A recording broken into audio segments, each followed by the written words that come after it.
Ghana de share mamu nyina mo ha Sompa 106.5 FM Maria from Tobakase boa yansan fo panya daro ma wasem krogen ade amaya ne yanso ye baba kenkan sesu chema ade amawo na akase boy fi ha ebetwa no na fa ba fontenta video so nsam nyina da ye kroche dia kwa akogo ya obenya bi no wakenkan ayo www.sompaonline.com Facebook ni ya Sompa 106.5 ana YouTube no and also ya Sompa 106.5 aya maru mfisa decoder no ya dam aya Sompa FM I want to benya no watie tuning radio awo nyina da ye wo ho afai kase boy free ha Abafa Paris France abochimemu adamfo pa radio adawroma ade hye no mobetie bi e wo honom ayeko FM FB e wo Kumase kro no wa no 93.1 Sompa yadam takwa obetimi atie bi e wo 101.1 takwa de 103.3 Tachiman aya 106.1 ana sunwane 98.9 Wokon kranzan ne nkwadon so a 90.7 ana doma 101.3 so betumi atie yi anansam wa yodeba no ne edumakoti no bi eni Ghana Armed Forces de krata epiedwa esi opani kasia wono ada no ayese boko bibi esi ho no wom so munim ho hye asrafo ne aposifo ntade adruma bi a Ghana fo bi no mo hye na wode yi achia ewo monte so no efutu akọ adiama wo Manase Azuri awuni so kasa kirem se Zoomla your contract yen hye ne afensanka ane na IMF mpanyimfo so na ebo amane yi wase amama ya wodo ya US man panyini neto ya odo toto so ha wo musikasam wo no won beye bi adiaboa onanyamfo Haruna Idrusu ono ne omeye so ani a wo hye ngomesua ho sensam so wono so ne dai wapa bibi ho ntoma apomde adwumako ye wo ma Ghana mra hye fie so ahyase etu anamo na apoye mantem regional hospital na wo mu akopie Oswani a woshe yesika sam ho sensam so nyanyafo kase wato ba force so wakasa acheche ka yedimu Abakay wenum ho ana ya bone nyina beda yebese ne koso don hwere ba ko antam adiama wo na yanka mo se empanyefo se abontatia betimi atwa so a na oda mabase nyimako bia do manada da nyina tena se ya won so yesene aya mawremfi sa 21st clinic wase wa yesiateka expert 3 herbal center won so kan bia fai haxa mixture and the capsules o satan for papa na no kwadwo yesi complementary say wo pe adanse ho nioma won che na wo se wonya free lester complementary ne wo ya toothpaste and a brush and so atayechi a yedaka se boy e baba soma asom for benu eno ya tena se a yede nka kire ma baba gun nsem nyina wo Saudi amawo Akosua Kodie boaten animedin ariemene Abena Badu Adepa Kwofie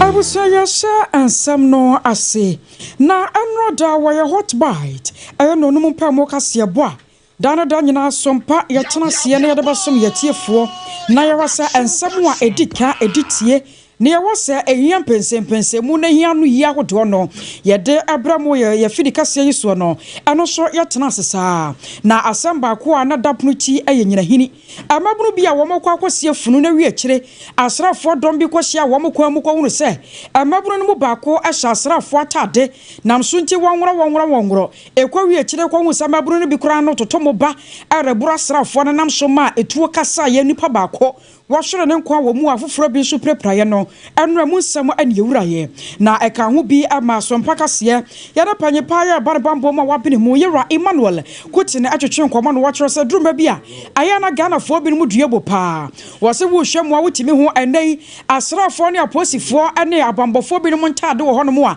eno no ye atade ye official ntade a ye makwan setemamuni wo betumi ahyade apie na so nanam sa sobrache bi wo Ghana fo bi mu so nti wo be wa woni anu akwakoto na atade ne hye no wa abra wanya serani ebi so kura timi sha aposifo atade no ode bokro no ewo galamse site awodo a ewo ma Ghana emu enam so nti no wa sha ase ya wo bokoko na wode a kire Ghana ma nyina se wo man ya mamra tia sa Ghana ni a wonya srani wonya posini wonya nurse ni ana doctor ni no wo ba sha atade na de na monte so wo se kwa ba sa na bambofo so mu amara na odi ye pa afei Ghana fo bi no so a wo motonton sa anoma no wo monte so no e betumi a wo fa full stop nsi to sanse wo man ya mamra tia ya sa kwa ba sa bambofo so mu a eno so mra betumi ne wadie na ebra ye right manual kutin wo church mo sane Ghana ya mamra ne ka arefa entade a ya hye ya no ya srafo ne aposifo ntade a temamfo bi no hye wo monte so no sai na panyipa no ochi omodify somewhere see no be the almost public relation officer or church remu the events that took place to the extent that almost you on you no or you first one no na aka the trousers obey only the younger ones are no munano they were trying to protest so many yi e ko ben sana gidi ba asoja for mo fanchao and you know that in the area especially no you were foreign nkofo mu ya galamse wo ho enu bi na ya kan robbery asama amuka no ebi nso betima ye terrorist simple because unye soja ni a ade no be se soja ni atade odi ye de oti the person metro nti eyara ho keste we use this as a case study to educate the young ones in that enclave say they can do what they did. Awsia wose yan chirachira mapapa tumi de fan wo sanse druma bia na hatwene sa de ne betumi akoso afei sane mra no ka adefa asrafo ne aposifo ntade a yehye e wo monten so no eno so say e no kan fa ho say ma citizens who are there be to use the army uniform illegally is a serious offense. Now ohwe many areas in Sustia eye kodura na young guys no omo afa to me the ashe munsa ebi mu grounds they tune no mukobo anti asoja for no omu kwachi so she omu uniform se bra unya soja nia so won comply immediately na yi uniform no more one comply no omu bedi engineer you they will turn you as an enemy because nipa bebre use omu uniform no e the committee crime sebi uko eye unya soja ni ade na obehye soja uniform uye like say soja for say uniform na obedi echine ekobani sa struggle kakraba soja need on chen weapon no he will use it at least provocation to defend or himself since say educated Ghana for no omo who say soja near you have no right whatsoever to use a soldier uniform what is there it doesn't matter say what democracy you have to respect the right of everybody say who say your right stops where another right begins so say ye name yi ya wakama menka be mu anan nso nkyerese atade anya wo na wo se wo hye wo kwatam na ade wura wai aya panyipa ya bana bambo mu a wapere mu yira Emmanuel Kuti na saminti ya kwa ma no so na ne ma ne boni ya woto ya nkrafra santemantamu akwakotwetwe enkomo beneza owusu ansa eban ma hai Akosua mejo so asemi wodi akirache anopai ewo no motesai anopa wiai medase eno asade no manfo bi no mo esiju etu America na afese bi mo so eputo ehi wo mu ho anachese wo banya bre pa se soja fo a mu etwamu a wo mu kwakodi wo mu juma wo ba bia ni ne mpotamu no wo mu ne o manfo bi no mu bo empunumpu wo ho anachese wo mu hihye soja fo ntade no wo mu no mu bo ani no anopa ye de ani tire ho ba bia ni ayi nyina ho ehwe se aso eho enna no pe ho nsam te se da afese so adwumadie ene afese businesses ahodo a ekoso ho so etese alokwasem ye ko na kuro no mu ye bia etese kuro na nkasa no mu atai din sanse o hwa a sede na o manfo bi mu eno na o mususu se ebia nei no asoja for be sa aba beto ahye kuro mu fo no so bia de sa akwakoye ahomete sama manfo bi mu apa ba bi do mu tiafa no eti anopa ye ko ho a ye kwakoye de se kuro no mu atai di pa o hwe anyina hine ankasa for example na nyina hine ye ba bia ye di dwa na afenso so no o manfo bi mu si ho efa ka ekọ ba bia ni ebi o si ho efa ka kokotokom na afenso so nkura nkuma ewo eho no nyina nkofo si wo ho efa kasa ho do nanso so no ye kopie mu ho na ya de se eta akoba die ni ya de se eso atepa che se enya atemto a wo banfo bi mu ho no ya de se o matietie break pa a wo mu hwe ye bekoso ena no pay na afa so e bekwa ko tema nya ni me no wo mu do mani atofom sanse wo mu nim se asoja fo no be sa ba beto ahiro mu so ye to mi no so no wo hwe se de na enu ada no na prade ahodo a wo mu di dwuma wo kro ni fifiri no na do so wo ho anopa ya nkasa no so no ye ko ho no so na ya de se prade ahodo a wo mu di dwumadie wo ho ni nyina no so ya de se ni nyina so so ense de ni kro ni mu papa wo be ho ana ba ko bi atwa mu ho e na de ye share no so ba ko kra so de se kansa efiri kuma se be tiri twa mu no e na ya de se eti wo ho ana be twa mu shimba ko sa eti na kroma nkasa movement ni ya de se aye slow wo mo ko mo mfuo so no e na wo fa kro no outsketa e ya de se wutumi hu se enkofo bi mu achase wo mu ko wo mu mfuo na nso so no na ya de se ehu kakra aba be to obanfo bi mu a wo mu kro no mu sanse wo mu susu se asoja for ebia no ma sa aba be to ase wo mu so kro no mu eti Akosua e ya de se obanfo bi mu ho no e ya de se hubu ade abo mu efa enora ade na etimi esi e wo sa kro mu ho no e na ama hubu ade abo mu pa na sa when hubu na abo wo mu a ama won mu ntumi mpie montin so yi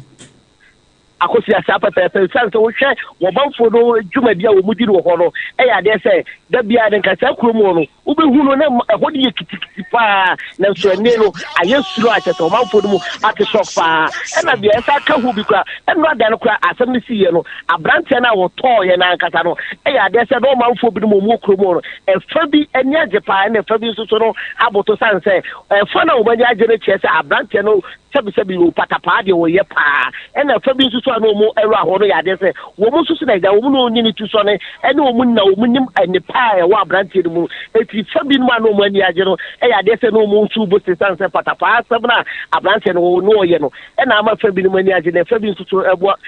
ase wo mo susu aye abamabu efa koya asoja fo no be di wo muduba de su di nyina kan fo aro krom ho de atadi asese amno kase no afei na omanfo bi no mo APP kakra chete businesses ahodo o mu ye no kromo ro ma wo se si ade am sempanifo abam amatete no kromo edwumadie koso kakra so far de kromo fo hu no asase epie kakra but eni nyina nkamfo ano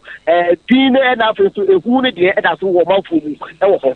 yo Abena no wase ane wamane ebo a wode abrabo so wai ayamane boni a woto yankra santemante mo beneza owusu ansa na asami nanka ya wase benya assembly member won monyafo Collins wono ko nyina wono na oya assembly member ewo ho na na twetwe enkomo arase sese no ade ana motu pa ana mpanyifo atu ade afa ho biem nanso so yepuso ahoma no aye nya no nti ye to so ye nya no a ye de ne bewura kase eboni mu na ebusia yetwoso ewo ensem foforo ede amaw na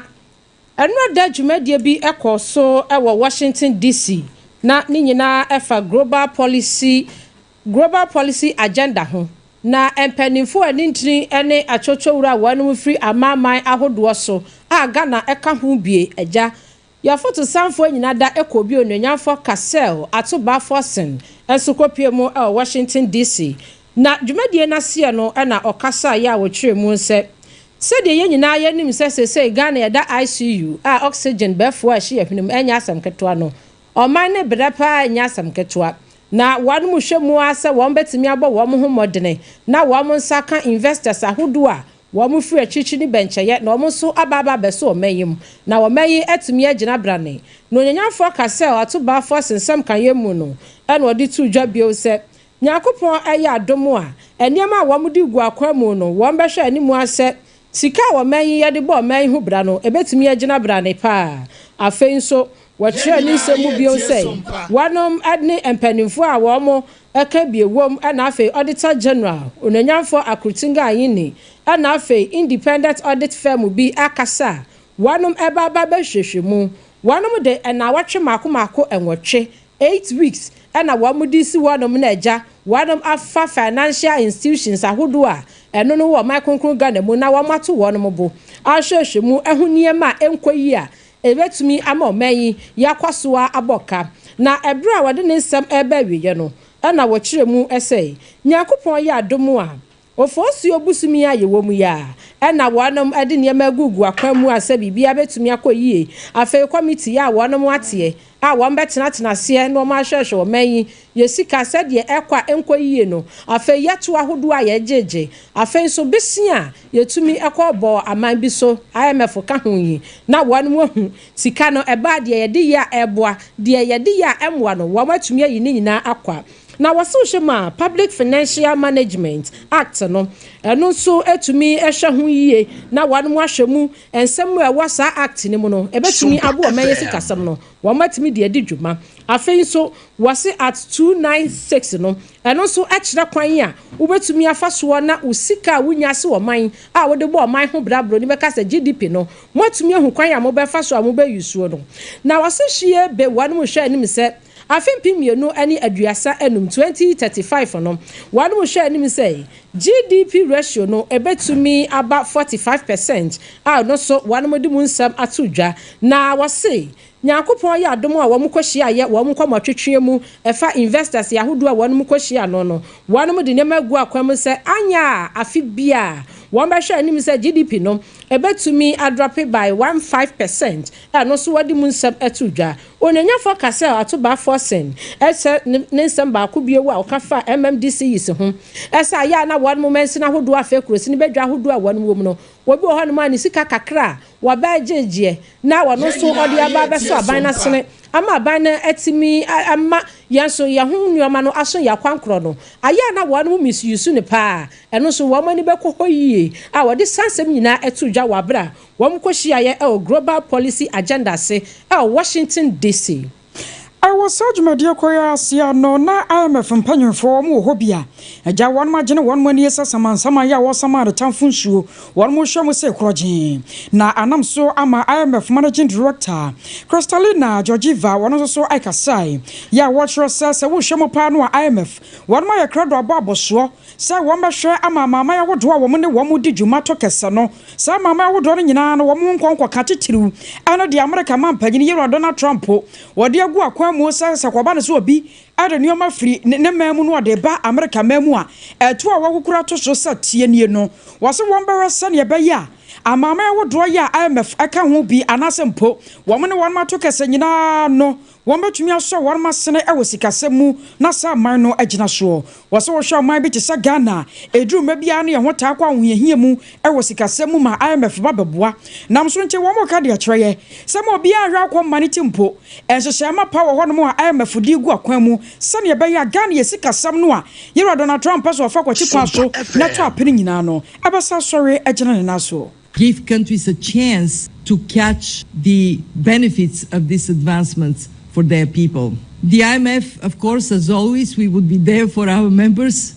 We are focusing on what we do best, helping them secure economic and financial stability, resolve, or even better, prevent balance of payment problems, and put in place strong policies and institutions to underpin vibrant economies. We will help countries with surveillance, with diagnostics, with policy advice, and when necessary by providing financial support. As part of crisis resolution, we must ensure that the global financial safety net is strong. We will look for ways to further strengthen our collaboration with regional financing arrangement and with swap providing major central banks. When we have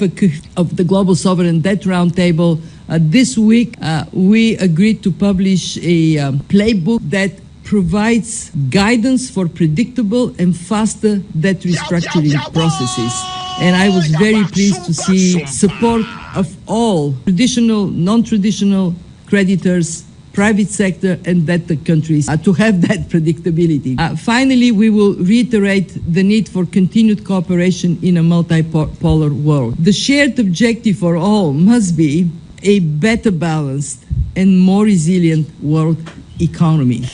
I was your way IMF Managing Director, Obapa Kristalina Georgieva.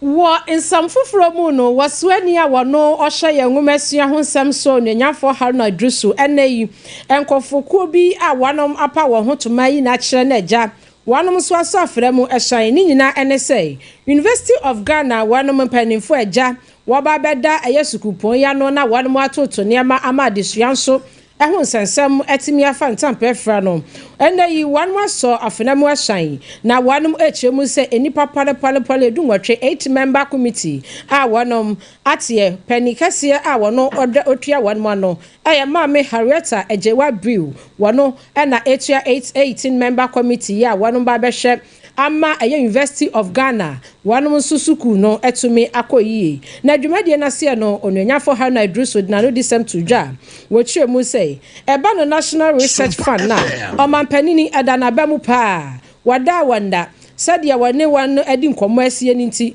waso wa mu di 50 million Ghana cedis bi na eto hwanom ama National Research Fund no afenso wanu ka kire University of Ghana na se one more affiliate ni nyina so sasika yi won banyam chafa sadia be ya researchers ahodo na wan ba kwa montene akwa research no wan matumi aye ni ye na ma Ghana so etumi akonani. Actually to convey to you that this year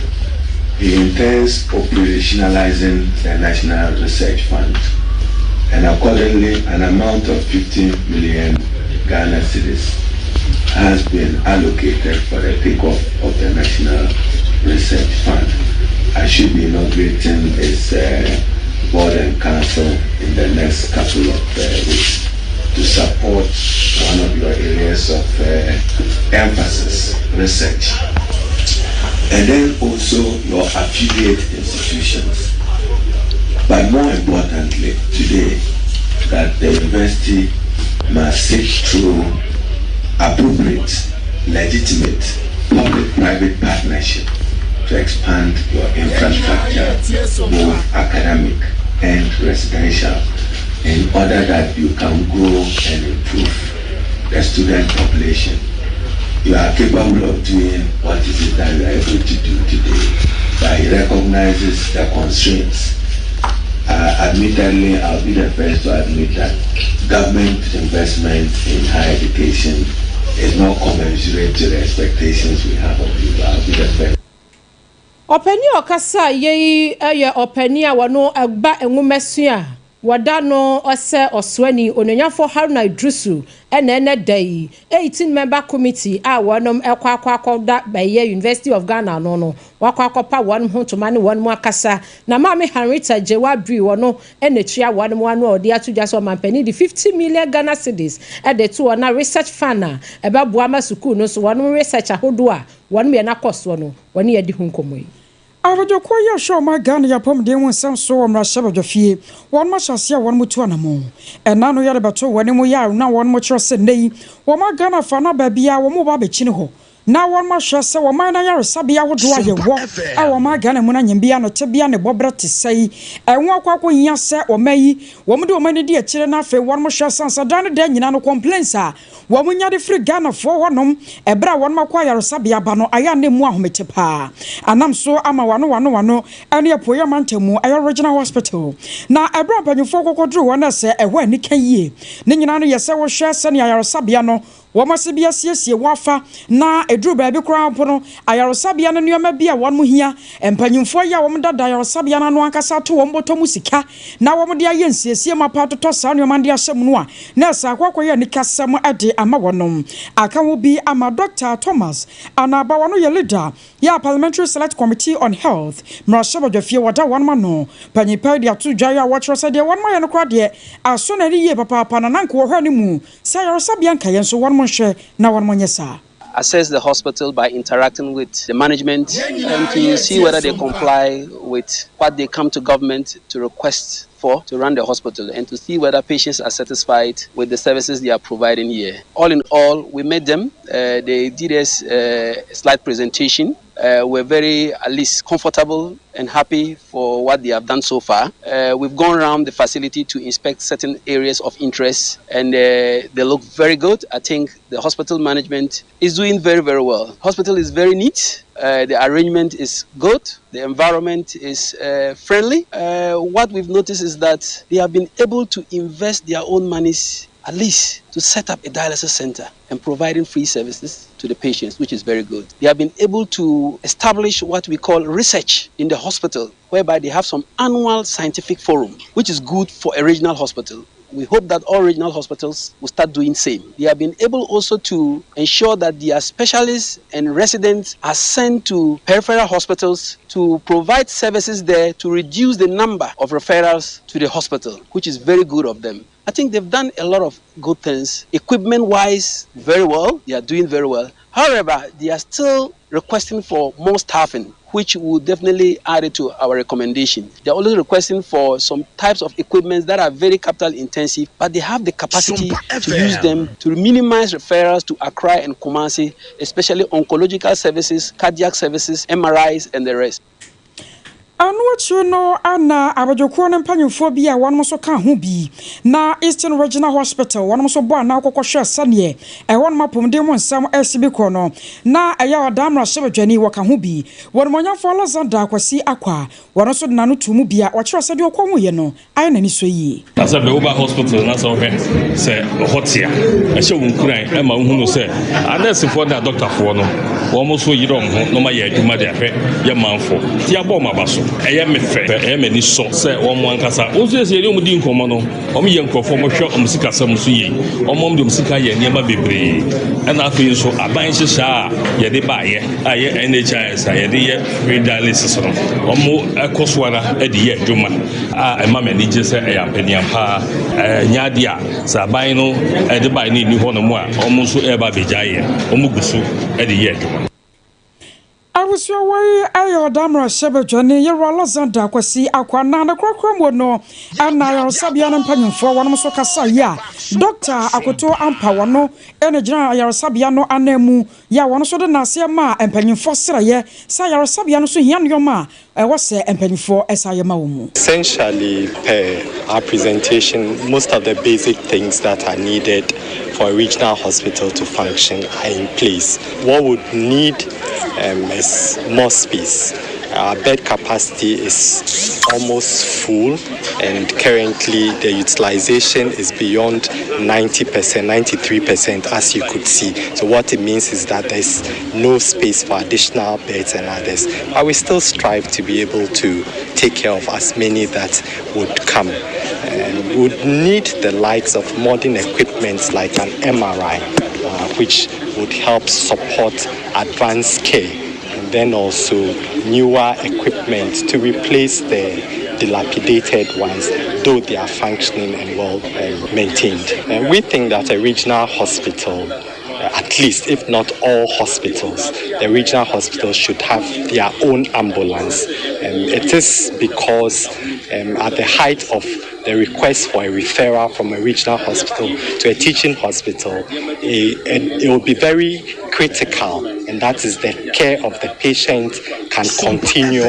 When we have our own ambulance, we can deploy our specialists to continue the care in that ambulance whilst he heads to a higher center for care. Abusua where your Dr. Akoto ampa na yeten and Kanapoya Mantemu Regional Hospital.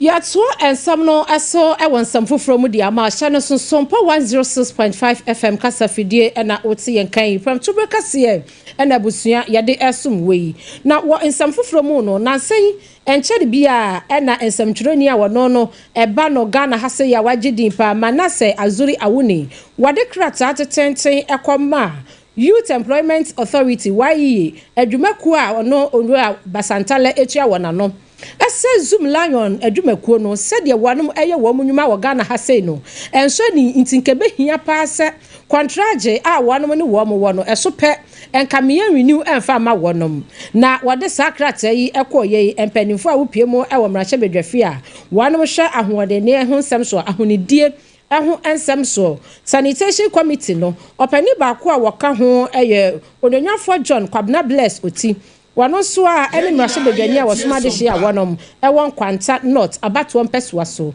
ena owura yi ekọ working visit wasante emantemu wa bra wani ade hye ekwatwetwe nkomo no ade tu dwa sei ebe hia pa se zoom la yo adwumakuo no sa wayi ene wanum tenase na wanum hyehye ya wanum eye no sa wamutimi so mu akoma pamu a enke yewini fama wanum wase sa yaje contract ya na se terminate sa contract ya yenka ya maame ne ya papa no mu a wanum so de ahomache akwa prapra monten so adehye a wanum wo car stations ya hodo wanum poki no agyan ne hono no de atofam afa abele waso ene obenum a no agyan ene awie so wato ani na wo yinkate ne gufam wanum na ya sa nwuma yinada enti ne se ye na se terminate sa contract na wanum nyina ba betena fiem enti owura blaze oti ade atodwa watwe mu se ye nyina ye nim se wo amkwa kenkan akohomabo sika wo mrahye badwafie kura no onyonyafo kasel atoba force ndi tudwa se wanum disikabutini bia no ne 13 billion Ghana cedis eto ho a wanum de be hwa ahonidi hu nsensem so afei no wanum ka che wai adwumakuo ne se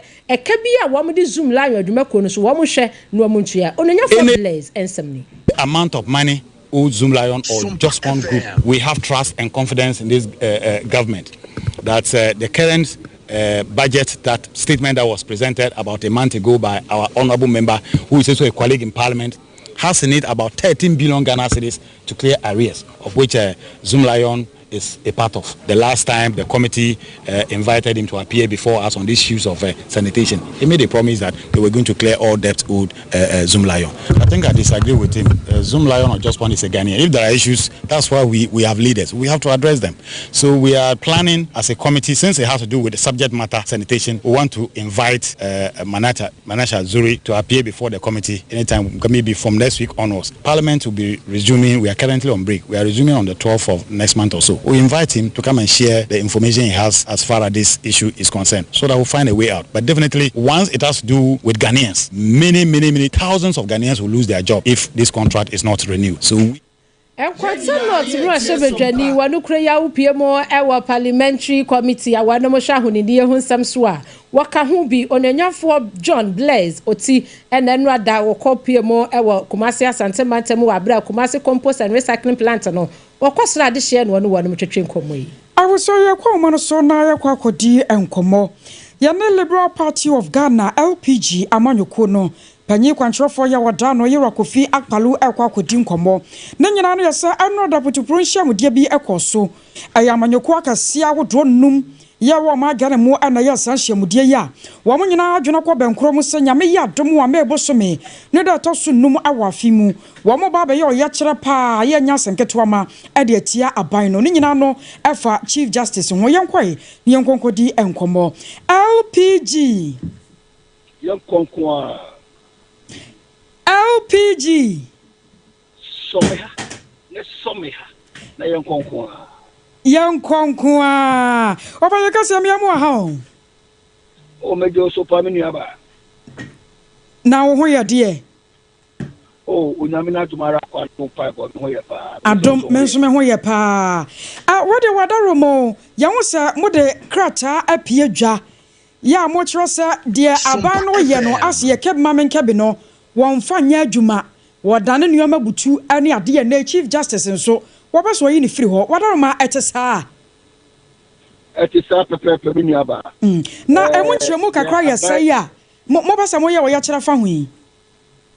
yo de tie ni se ya ye hwe ha se aban ye to ba wie a ye de aban be si so no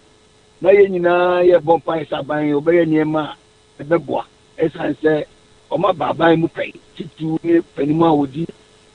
o ma na limu no ezo baba mu pen ti wo sua na ma bebrebe a obehun se sabre we de ese nyina ehubo asomai na etimi de o ma ne ko na nim ba ye hu se de o si ye no obeso giche ye mu obeso giche o ma nim ema o ma o tan eba o ma nim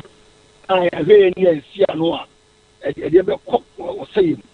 eti no anu ti eni etu sa na mo we san se ne ni ye bia o mo ye no ma we mu ni na enema e te ti pantem e de o tan e be tu ni pantem ena o be ti na enkofo bi awura aban kofo awura obi fie adaya o mo so ti se obokro no na o makoto asibi pa no so enema o mo ye ni nyina nye obehu enkura ya fo madwumam enkura no sabio o mabre o makonya adwuma ne yi o munyina adi so mo tena fie eni mo a ya fa na adwumam bia wa ya adwuma no from messenger kakra no ba be director na ya pamono na ya kofa ufufura ba se say erenya ma na koso na time na dia na lu kura be ka ho kura ye chief justice omo feso mu yinagi yes we sha ma me no nya de boni bia wo man ni ese ene ma me ru na betima gina so yi ma me na di so be ya de boni ana say aduma wo ye no ndi mu ye emu me nu nya wo ye mu bia so enam say omo bom tumo bo so mu yi ma me na di na omo wo botaye bi say o yi ma me na di bia no ma nya kwa ene ma kokko yi si for no so adi omo yi si for na di bia na do mahama abe na mo so be so wotena ye so no sa ko anola tare no sa kina omo ye ni nyina ti ye ntina wo nye hwa na omo mama ye hye bi e ma be say constitution no Sompa FM. So we want them every Ghanaian to understand this. Yan pa de be ni basaba sai be ba o mine it's say we did the 4 years away or something second 4 years we give your own call on timi mama if I know me say so the second or taken we are not going to allow that it's not enough for it that's actually mo polo mo no yeah my name maso na yero adam what bibi you didn't try anything and basaba ya na so ye ni be po mine you didn't try yero kwalo you know yeah me ba chona mi bisa say adam wanya hint bi ana se bi aban na person wo fa kwa bi I mean about your inter your bibia self say okot taken yeah Ghana no there yeah French countries na ya mo trauma president bi betra so no wa twa form so ye no pe yeah pro we mu there otimi ngena so you shouldn't try the baby was starting no we want them to know that we are stopping it. We're not going to allow him to remove the chief justice. What to remove the chief justice? One more try, never. Na sa petition ya just nipa bi mo so dia kwakwa ma ban se kwa ba se won mo hwehwe mu na chief justice so ebubo no so he many aba and some more kan nyina bia ni wono ma yetimi chief justice edi awokro wi and some more kan nyina ne asema yetimi chief justice edi awokro wi eti entra ho na mo ga so manya tumi to mo ba no mo fe no they can't do anything that they want and some ran and yeduma wo mind what I say many aba they say parliament is political over executive political judiciary one and say independent my dear now the people for NDC so mama by the chief justice but it's every 4 years now is Samaya we don't want to politicize the judiciary. The judiciary need to politics ko wa okra we are this senior 10 days men for kuma le mo adwene ya adwuma because sir you claim away baswa the next government will be now and this government no also do similar or something wise na basana wo ka wo to jam e to ya ma kwa ne ma na ye ni this ni that no ko ka yero kwalo timenka mo na ayemra date no amahye no so obi beka se ada na May 5th ana mo de hye yesansa amanyoko makoma kudunum de eye solido de na ema mo de sa date ne hye ho eye dom nti a ana bibi special bi ho that be also fresh a holiday it's you know just after the holiday no then we do it okay and say no demonstration abekọ say yankasa number chance free you be no Accra first na if I got tamale if tamale no you know na me aduma you be start 5th May Accra I be no Obra Sports in the city it you know you first of Ghana ni bia say brabi we are this ni abra we am pipi ni abra we still pipi abra ene Ghanaian so only am some crowd brabi some way na area no e fa odi aho that chi say ma we kosoa na di bia na me tire kunya mu say only asem no obi no be fa na asem serious obi be ka say we NPP and also a CPP and now a NPP. I think Obobubi and Obi to every Ghanaian must be concerned about this. Next, I'm on your same how when they go beyond on yourself, a man say Betty and what's it near Buya, my name, and not going to Nasum Diaba. It's the way I do my daughter by now. What you will be on past 7. You will show or bra sport. Now, let us on a moment. LPG. Young Konkua. LPG. Somiha. Yes, Somiha. You're a Serober that Javanyame. You almost know that's whatever. I was on the Kasaya Liberal Party of Ghana. LPG Amanyoko, Yerakofi Akpalu, and Yatasa Wakasa watchers Amanyoko Makuma Kunumua, and Pipi Amanyoko Kahumbi, and I want my Senyamea Domua, Merbosum that also a num, one Babayo Yachere Editia Bino. Abusia yakacho se ubechu sia Leicester Company Limited walnum and now one more Yas toothpaste and a Yas toothbrush abedjaso and two quadraso and what pebi na dia chu say na said ye one more Yas whitening paste no and no mouse no up pie fita sasreche homa afa Yas herbal paste so ho no mo a eyi wo sia senka wanka wane mpotobibre ni nyina ma osenso aye fe uchu sia na moja ba no akwakopebi one brush no ano no ye botton kama na wakwakopebi wodwaso na KJC Company Limited ekoba sempremo no adansie niema papa one mo kache na wasa woto wo free esanse one mo chance no eche eye papa ene cement no so wo to foundation na ema no eye fapempa na wasenkna kumase ematam dunsia Ghana ha ni nyina no wo mo ato apete obekọ ho akope wadansie ho ene ma papa no ebie haksa mixture ne capsules ye osatamfo a edroyi akwada wonya mfinhia edumienu enum bi wo ye obatan o makwada no fo wonka ho afi wo fafuro nso a wonka ho na aya ade bia se eye symptoms eye wo sanko ade na wakwa akope osame ayi mixture ne capsules bi na wo so wabobo na 0240 238-310 and 0203-822-855 na Haxa mpenifo nyoso 21st clinic said the sciatica expert, the sciatica originator, the sciatica pace setter, the sciatica peace commander pacho ukọ ho mu ama yade bia wanu esa na de ye ho ade pa e sciatica entini na esa oto ase no kwesi na mromo no ye betu ase e de amawo eno so ya tum krabata no apete na enkra ha se ne tantra hero about to be huyen ye go so brekum oboase ye wo ho techima no nkranza takwate makumase de aka huni nyina no obehuyen 0540 311 311 0540 311 311 ye twa ye ho aba ne yasom wo ensam foforo mu.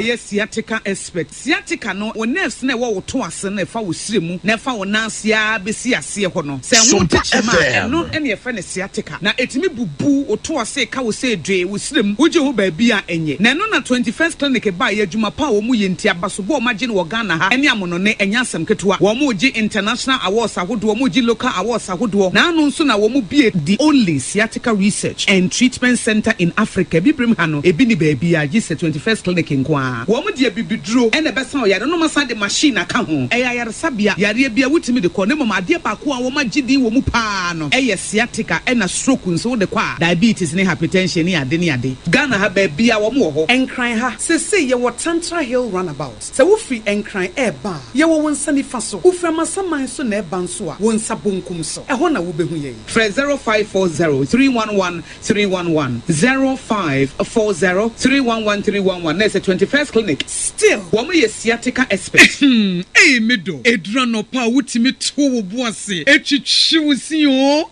ado na so ni se Midday Yas toothpaste and the brush and the twitwi mesima minya homka senti na ye bokoi na Midday me all time favorite Yas herbal toothpaste and then a brush aboa me ama sensei me no nso a enwunu anasa de ehia me senfimfem me biem na won hwese me se aye fita sesrecha homa na eti brightens Yas whitening toothpaste and then a brush and me di hwimese enti na wo se efei na Yas total care gel toothpaste and then a brush ne de ebo wo se ho ban demu ne nyina ema wonum ye sham. Oh yes, enu krotrodo Yas herbal Yas whitening and Yas total care gel toothpaste and the brush abusuan chamfa se wo pedudu otu e won kran ha for Leicester Ghana Limited and was 050-161-9588 Leicester Ghana Limited and the Yas toothpaste mo ahodo and the brush abadwa so abeboy.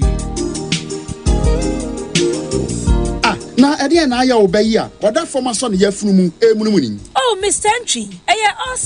also yare ya titi be benfie pi nanso ne yemu nyono da se me show no ahodo amato a me hunu hwe a ebe ya nwanwa menyi ni se what ulcer tamfo hexa capsules any hexa mixture yanum bom kotia ulcer no bia ma no anom anka ne ho ato no dadaada ulcer dro de eno ani hexa capsules any hexa mixture kom ni nchiremu ulcer yekura eto yefunu ene ensunu mu etumi a wo yefunu ekeka wa wogire ho a enyi ulcer etumi ema wo ye cheko ebre a wadidi awie so how eye ulcer de a compare hexa capsules any hexa mixture nanum bom na ho ebeto pedudu atu a ko okanshi drug lane Kumasi Dani Herbal Takradi AA Mensa Anafre 020-3822-855 Apinfo abatanya woma won mofra no fo ene mofra woni mfie dumienu enka ho Haxa capsules ene ne mixture Ulcer tamfo edie age adwadie nkratuo yi atom Chimano foi Electroland abeja near the munamuni amapani nyina so abo wait there Thursday ya 10th April 2025 Raya showroom for na wo Kumasi Techiman kwane so ye di Roma sorry dino anase backside ne di animhwe Property was Samsung TCL Media Nasco TV AC fridge gas cooker washing machine deep freezer home theater microwave blender kettle rice cooker any amapapa ka ho nyina na woni mbribi e di kan for baako 50 ebenya 15% discount any achedie it hebra betadie kan ho na nsenya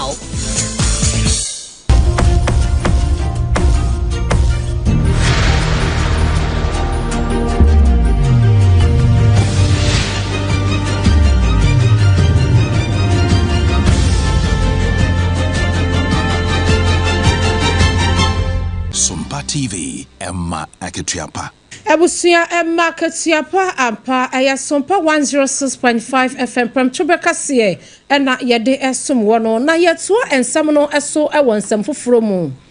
na sei na yehu se video bi enenam emontene so na ne social media bibie kowu ekra wonom yi na wonom ede ebaye na ne nyina efa boko ensensem ho a empanimfu a wonom eya memama a womo Ghana hase meche Ghana Armed Forces wo panikase a wono oye Major General Lawrence kwaku gbetanu wono na wonom ekiremu sese de na video no ekirese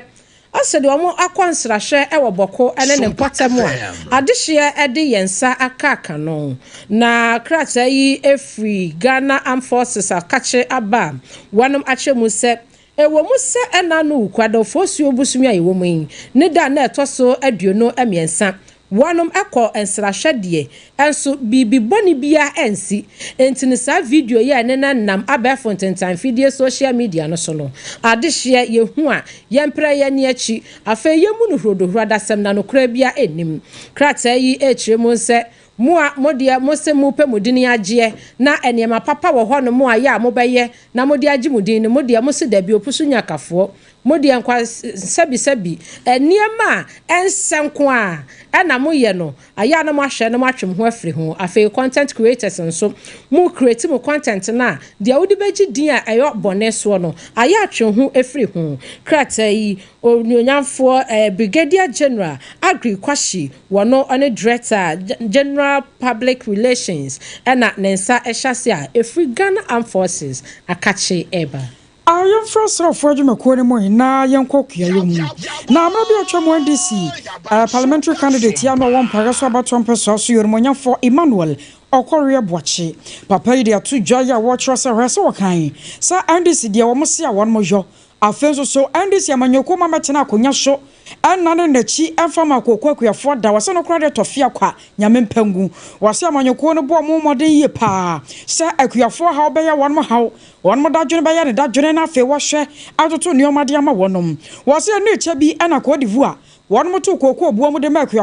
now one must go so esre was a quaban sana sagana for binimo casati trunico coquia for a mocracy and ye ombashasia momuco no one more tabri quati quasho dia conquer for my mansion was all there be where no crampono Ghana buying what that you know hunti I am what Tenasa was drinking home was a year in Washa Yamia Tomua if you was an abosome de cron one barber her say cocoa for so you bet me to cocoa boom namosom wine ham we watch as away one car. Sa by no sia oye kokwa na tuba edis kese pa isa omunim year MPP aban anyone in yaba first 3 months first 4 months cocoa prices no yente so you see they maintaining for this year we still have some 4 more years ahead of us next year next 2 years and next 3 years we are hopeful say normal you debe to work in the agric sector ebema cocoa for na enya aban ho faso fertilizer same seedlings and same any normal be bring tino omo betimi adua cocoa na cocoa na so abu be bring na omo betimi agency can going forward no next year the Minister of Finance na say we see increase cocoa prices are obey increase na cocoa for on na time NTC chikesia pa emetimi wini abato I was on a turn carry I am Rabia Chamo Panye Payo Kojina ya. Now our program Savaja Konya I want Paraso about 1% so. What money for Emmanuel Okorie Boachi.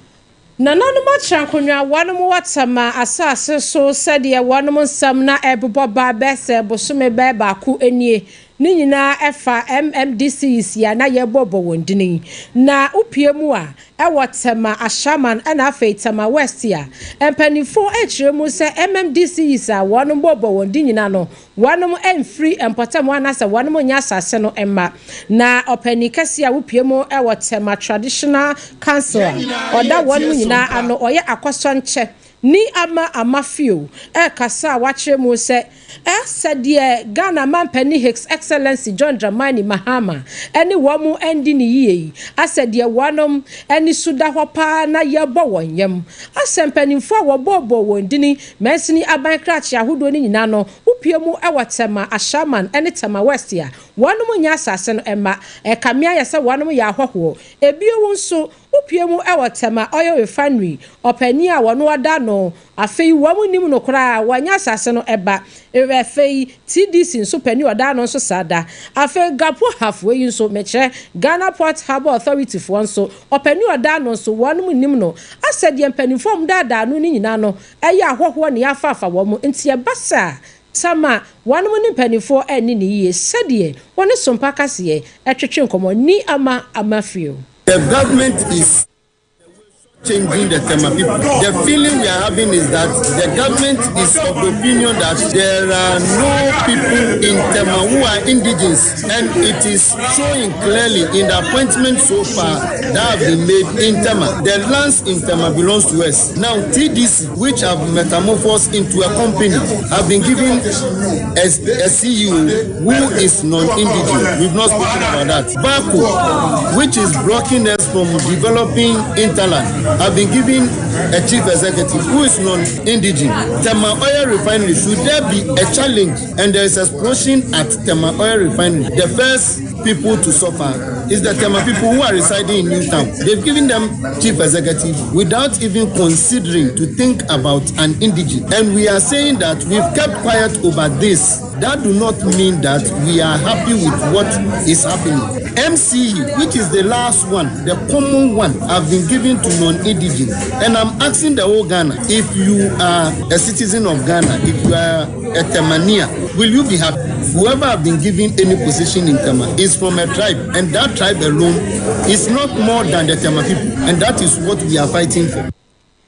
Ni amafio aya kwasonche Tema Traditional Council and our name some trafo atwetwe nkoma wache mu se Ghana man panini His Excellency John Dramani Mahama wani adehia wanu Tema ensase so ani ni ye kra MMDC is bobo wendino Tema West and afe Tema nankasa na shaman wamu mfiri hwanum afe mpanimfo nwumeku a Tema ensase so no so mpanimfo ni nyina so emfiri ho a ekyerese wanum edi yawiya wanum so ene sompa kase etwetwe hunkomu afei yeramu awo amanone nsemu na Russia no Ukraine man no wanum ntokwa chenchen waye omode hye so vinhia basemienu ne ekyere nie no wanum kunwie yo ena no kra Easter ni mu no ana Ukraine man panyini ebaba sra ye kyerɛ sɛ sane ne yoma ka kɔ yaduru Easter Christo awu wasa baba sɔre na nso na nso nti no nka entokware wɔn ntwentwe so na agya wamu wie Easter no a won mato aso na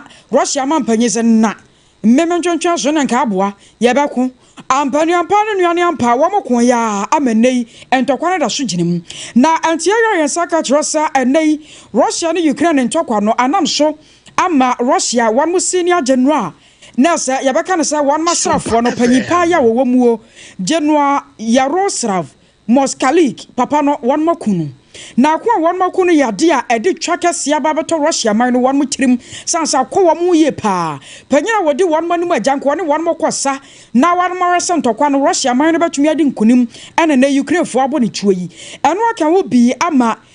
America man panyin Yero Donald Trump wa hyase ya wo kyerɛ sɛ na ne kyerɛ yada ewo sempanyifo hye asese won mu kom sanse ntokwa no ba bia ya kwika kono ano ya yede pa se Russia man no won betumi akon sanse nei won mu general kwa na dafom ya ne hwan biem e na won betumi na ko nam so nti no America man panyin na siginaye se won mo hwesa ne be ya na wotwe ya mu de ka kono na wotwe foforo ya besimo no won betu bofo na Russia no Ukraine ntokwa no won mo hwe apa no pomasibre Abusia yenyina yeso na premtobe kasia yede sumu free Sompa 106.5 FM kasa fidie so no yemu ni kwa mu sei epain afa yenhye yenuanum a wamutimi ba Facebook no so enso ene baby kasia no ebomu ayenuanum a wonmo ba ya adie nie Baba Mahama obuase ena wadne die ayo so dia dia ya radio so da se pa demonstration ye ba ya dodo eno Chief Justice die wo se nyame ya adomu a Eduada amanyoko no mu amaka mo abomu ye tamochi pa Dira Kofia Palu aya no ahwenim won wonyafo robesenyo yaldo apaya da se was great news after one na mensa jebi aso die nie wala Sompa news the best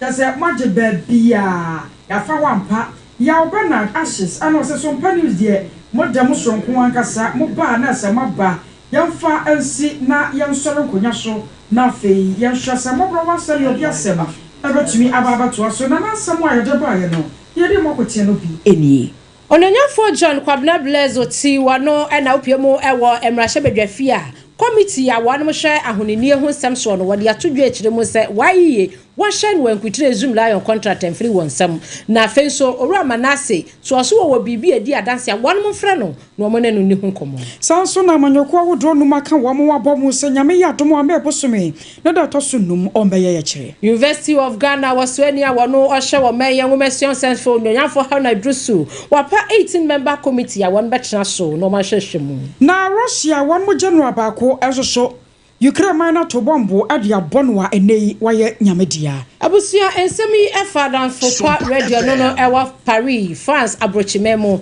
ayuko FM so 100.9 Kumase Sompa 93.1 Kumase Sompa 101.1 takwa Sompa 103.3 so ebutu takra dia ono so fa bi epeten ye Sompa 106.1 tachiman Sompa 98.9 sunyane Sompa 90.7 ewon kranza enafei Sompa 101.3 so eso mu etopeten ewo doma wudi koda no so ye ho Sompa 106.5 afi Facebook no so ye demu live a wonya bi hwe ya kenkan o messages YouTube no so aye Sompa FM live ye wie nyina se no ye kwitire ni nyina potoka semu brofo e de agu ye website ya eno no ye www.sompaonline.com kohoi na kwa kenkan bi awie yi apesma kadehia ye je pene ni esi adwa ne bi kase yi emao Abena Badu Adepa Kwofie meni aba Akosua Kodie Boatin